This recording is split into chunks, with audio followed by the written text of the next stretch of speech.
Hey folks, I am going to tell stories about three of the pillars of Judaism. Summer day camp, the computer lab at the JCC, and birthright Israel. We're going to go there. Hopefully we're cool by the end of this. Just a little bit about me. I lived in New York City now for 8.5 years, but I grew up in Annandale, Virginia, right outside of Washington, D.C., and I grew up conservatively Jewish. That's the one in the middle. You know, that's not Reform, it's not Orthodox, kept kosher, got bar mitzvahed. Conservative Judaism. For some crazy reason, my parents decided when I was a preteen to send me for 2 summers to Camp Gan, Israel, an ultra-Orthodox summer day camp run by Chabad Lubavitch. I was 11 and I had a counselor named Effie, which is like a gift when you're 11. To have a counselor named Effie. It's all the time. Effie you. He tells you to do something like Effie off. Like go Effie yourself. But things were pretty serious at this camp. Like, the men, women were kept separate. I have a vivid memory of seeing some women camp counselors sunbathing in long dresses. Like, that's the kind of vibe it was there. One day, a kid went up to Effie and said, "Effie, is it wrong that I masturbate?" I was like, thank God this isn't me asking this question right now. And the other thing I was thinking is like, I cannot wait to hear what Effie is about to say to this kid. And he says, Effie goes, yes, it is immoral to spill one's own seed. I was 11. I had a lot of terms for masturbation. It was choking the chicken. There was 5-on-1. But Effie gave me a gift. He gave me my favorite term for masturbation, immorally spilling one's own seed.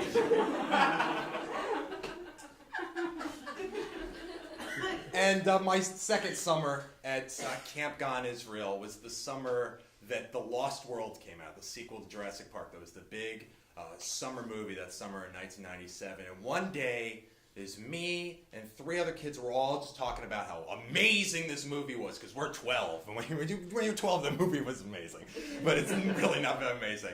We're all talking about how great it is. I, in particular, I love when the T-Rex bit the guy and pulled him into the waterfall, and the waterfall turned red. Oh, amazing. Effie walks over to me and these other 3 kids and says, "Hey guys, you guys can't talk about that movie at this camp." And I am like, "What?" He goes, "No, you can't talk about that movie." And I go, "Why?"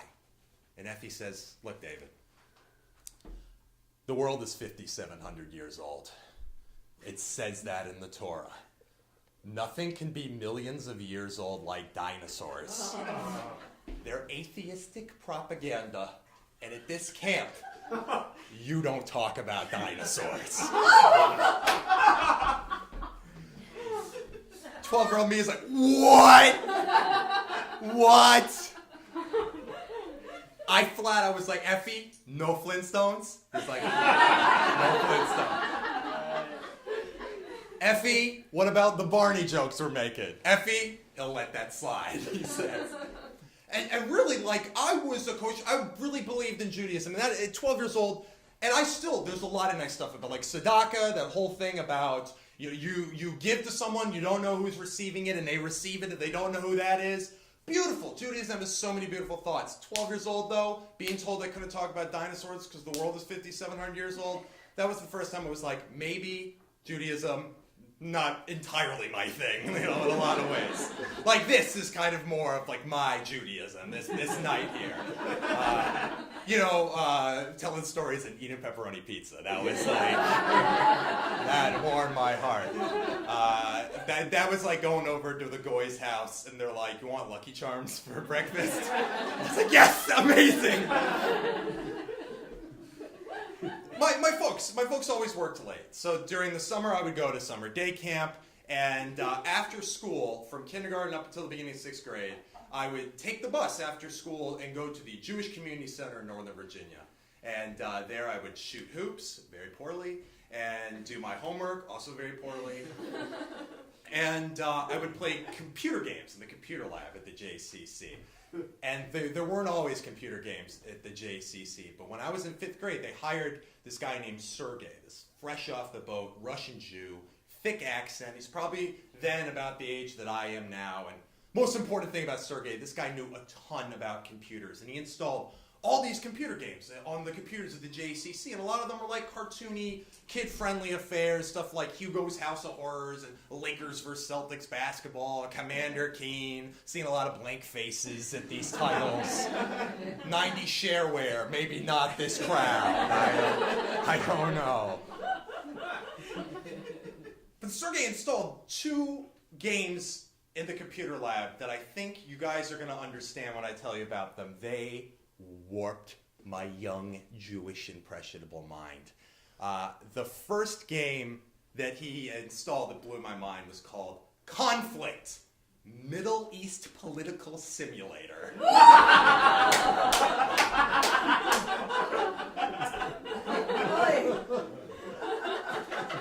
Conflict, it was a turn-based strategy game which took place in the futuristic year of 1997.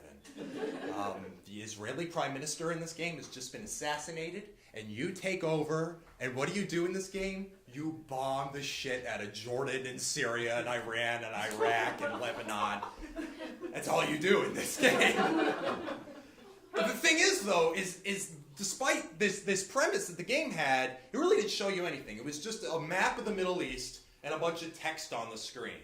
But even as a 5th grader, I knew that this text on the screen, this was like some subversive shit to be playing at the JCC. Like the fact that there was a side part of the game that said, "How will you deal with the," in quotations, "Palestinian problem?" I was like, yeah, maybe adults can't catch me playing this game at the JCC. But again, like violent concept, all that bombing, but it didn't show you anything. It was just text on a screen. The other game, though, that warped my young impressionable little Jewish mind, left nothing to the imagination. It was a game that showed you everything. It was this game called Wolfenstein 3D. That's the one shareware laugh I'll get. So for the rest of you, Wolfenstein 3D, let me just tell you the story. It's a first-person shooter. That's like the game where you're just like overlooking a gun the whole time. I'm sure someone's like, "We knew that. Come on, give us a little credit on the PC game." But in this game, you are playing as William Blazkowicz, an American GI of Jewish heritage who is blasting his way out of a Nazi POW camp. And I sat in the JCC and played this game that had pictures of Hitler all over the walls, swastikas everywhere. If you paused the game to look at the level map, every level was shaped like a swastika. And you would shoot Nazis and they would scream and like blood would fly out of their body. And one of the level bosses, Adolf Hitler himself. But this was a video game. It's not like it was going to be like historically accurate. It was Adolf Hitler in a full-body robot armor suit. And you would kill it. When you killed Hitler, his mouth gaped open, just an ocean of blood and guts poured out of him.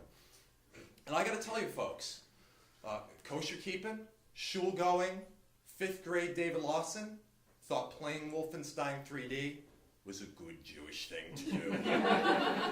Like, I sincerely, I am William Blazkowicz, Nazi killer. Like, this is something that is ethnically a rich thing for me to do. Not totally deluded, though. Like, I knew, again, if any adult ever caught us playing this game, we would be in huge trouble. And one thing we did, like me and all the folks who played this game, we were always like, whenever an adult's in the room, you need to mute the sound. That's how we got away with playing this, with adults in the room. But one day, there is this very elderly Jewish man standing in the center of the JCC computer lab, And this idiot kid named Asher, not present company, that was around the beltway for me. It was a horrible guy. This idiot kid named Asher boots up Wolfenstein 3D with this elderly Jewish man in the JCC computer lab with the sound on. And I gotta tell you, it wasn't the sound of screaming Nazis or gunshots that got us in trouble. It was another sound. This is a weird thing to ask at a Jewish event. Does anyone know the Nazi national anthem goes? No. Deutschland über alles. Well, that's like what it's called, and it's maybe the best. I don't know what it says about like Israel-American relations. That you're the only one who knows. we'll deconstruct, but it's good that nobody knows how it goes. Just to let you know, it goes like ba ba ba ba ba ba ba ba ba. And it turns out when you boot up Wolfenstein 3D, the title screen comes up. And what comes blasting out of the speakers of the JCC? Ba, ba, ba, ba, ba, ba, ba, ba, ba. And this elderly Jewish guy just goes, "What the hell is that? Who the hell is playing that song?" Because, folks, I don't know if you know this. Every old Jewish man is Bernie Sanders.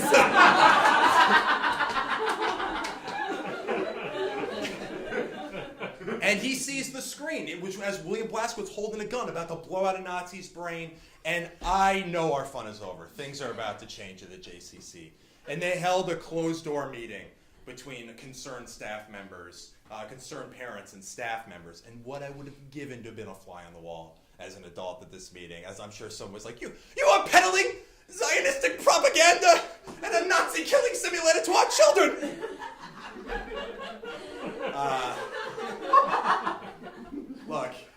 Look, every old Jewish woman is Kyle's mom from South Park, is what I'm saying tonight. Here's what happens. As a result of that meeting, they take Conflict and Wolfenstein off every single computer at the JCC, and they fire Sergey.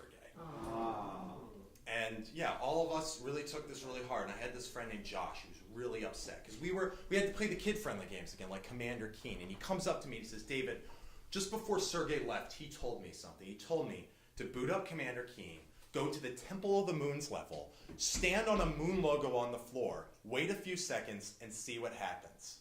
Josh said to me, "Do this, David. Do it for Sergey." So I did. I booted up this game.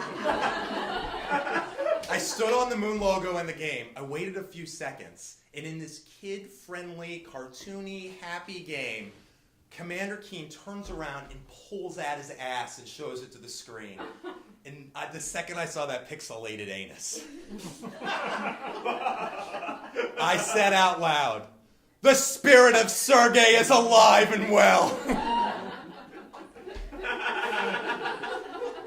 Now, several years later, Conflict Middle East Political Simulator would maybe come up in my life when the summer of 2010, when I was 24 years old, and I went on a Taglit Birthright Israel trip. And for anyone who doesn't know what that is, it's like all expenses paid, 10-day vacation of sorts, in which you go to Israel and really, like, it's a thick experience. Like, on one level, I think they're just like, oh, go and enjoy Israel. But the whole time, it's a little bit of, like, I called it an indoctrination vacation, is what I called it. Because I think, you know, what they really wanted, like, ultimately, is to, like, make Aliyah, like, move there, like, marry a nice Jewish girl. Are we still on board? Are we still cool with all this? So that's what Birthright was all about. And I went on this trip, and I get there, and it's the furthest away still from you know, the East Coast of the United States that I've ever been. And we're there, and I'm jet lagged, and for some scheduling reason, we go like right into it, and we're in the center of Jerusalem. And there is this very Orthodox guy, like 10 years older than us, who's leading us around, and he's trying so hard to relate to us. And at one point, he says what a lot of people say when they're trying to relate to kids. He says, "I love rap music."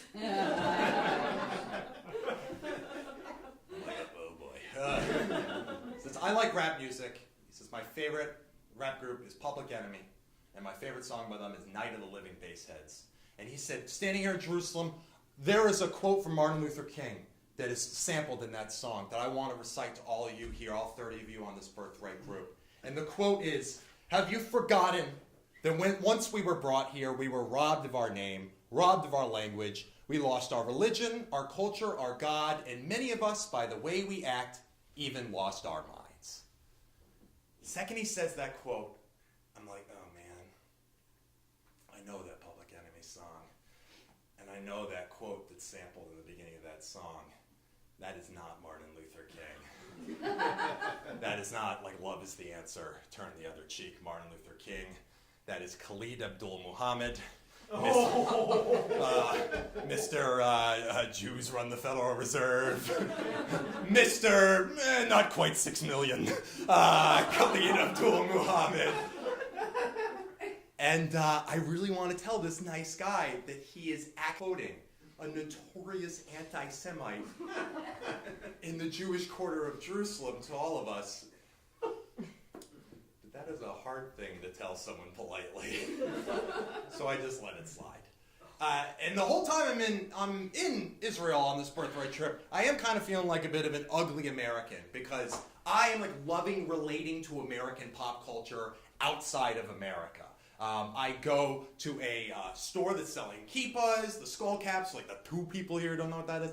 And it's like all American pop culture on these kippot. But for some reason, there's some stuff lost in translation, like Eric Cartman from South Park has his own kippah there. Oh.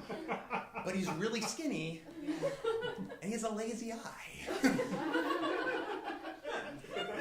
And everywhere I'm going to Jerusalem, I'm hearing songs by the Pixies. And I love the Pixies, but they're not like they're not like a U2 level band, but I'm like, wow, I'm hearing the Pixies everywhere I'm going in Jerusalem. And at one point, I asked someone, why are they playing the Pixies everywhere? And he goes, in a few weeks, the Pixies are playing their first show in Israel, and everyone's really excited about it. I'm like, right on, that's amazing. I love that band. Enjoy that show. As we're wandering around with this Hasidic guy, this Public Enemy, misquoted Hasidic guy, we come across another Hasidic guy who stops our group and says, hey, whoa, you birthright group? I want to talk to you guys for a second. And all 30 of us stop. This guy goes on a batshit insane rant to all of us that is punctuated. It gives me some Camp Gone Israel flashbacks because he says to us, look, I can prove to all of you more definitively that a man named Moses parted the Red Sea more definitively than you can prove to me that a man named George Washington crossed the Delaware.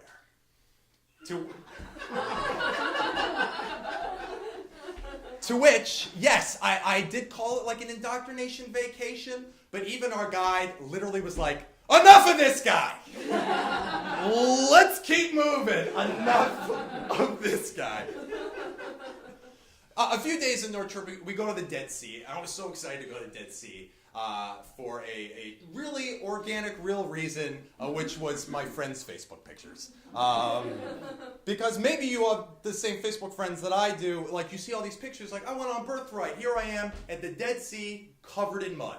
And I was like, what is that all about? Like, I have to find out what this... And I thought that when you go to the Dead Sea, you walk in, and it's very natural and beautiful, and you just, like, scoop up mud from the bottom of the Dead Sea. My brilliant American mind thought this. That you just scoop up the mud from the Dead Sea and you put it on you, and like, life, whatever. L'chaim. That's what I thought it was, but then I get there and you have to buy that shit. Liars! No one said this on Facebook that was the thing, but we all do. We all buy it because the Facebook pictures. We want to see what it's all about. And we all put the mud on, and in case you don't know, I think this is what the mud's supposed to do. Is the really salty water and this really rich mud, when they combine together, your skin gets really, really soft and smooth. And there's 30 of us all in our mid to early 20s being like, ooh, hey, feel my skin. hey, you should feel my skin. We're all in like teeny bathing suits, all these fine Jewish women. We're all touching each other's skin, and I'm just like, birthright is genius. This is brilliant. I do have to say though, I did not kiss or fuck anybody on my trip. That didn't happen on the trip. I should like make that disclaimer. To which an Israeli guy actually saw this show and told me that I was like he actually said to me, he's like, man, yeah, I used to fuck so many American women on that trip. Which they should probably not use on their social media. that line. Our last night on our birthright trip, we go on this cruise in the Sea of Galilee. And we're all waiting on this dock, and it's tons and tons of birthright kids. Tons of groups going on this boat dance cruise type thing. We're all waiting on this dock, and all of a sudden the lights on the dock, boom, go out. And this music starts playing. It's like,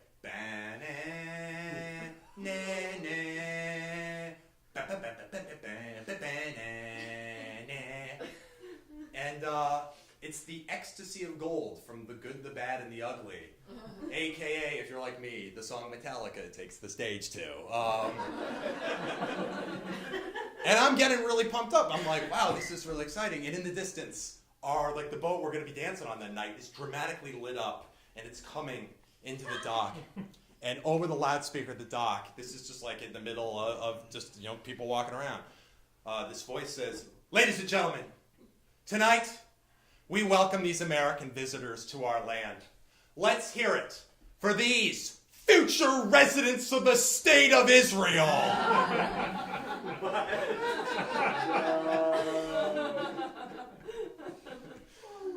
It didn't quite work out, but good try. The Metallica thing almost got me. And we get on this dancing. We're dancing on the Sea of Galilee. And I'm there with this buddy of mine, Ari, who actually went to Camp God in Israel with me. He's a hometown friend of mine. I got lucky that I got to go with a hometown friend. We're dancing, and at one point, Bad Romance by Lady Gaga comes on. And Ari just like a dart hits him, and he runs across the dance floor to me, and we're in the Sea of Galilee, and he just screams out to me. My best moment on my birthright trip, he screams, David, we're dancing to Lady Gaga where Jesus walked on water.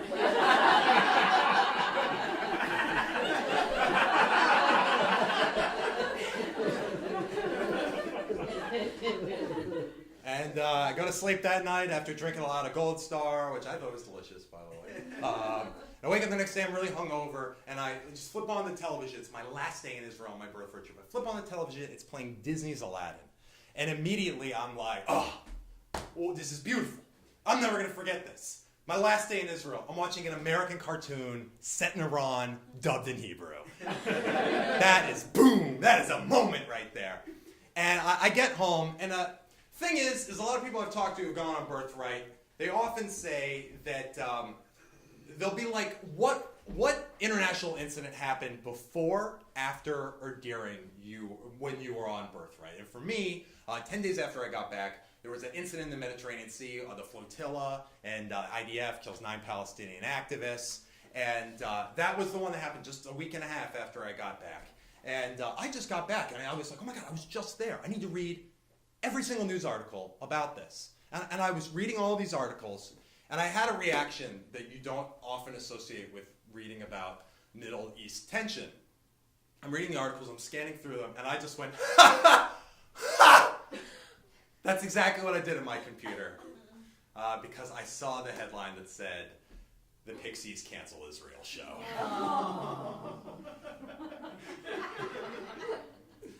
Thanks, folks.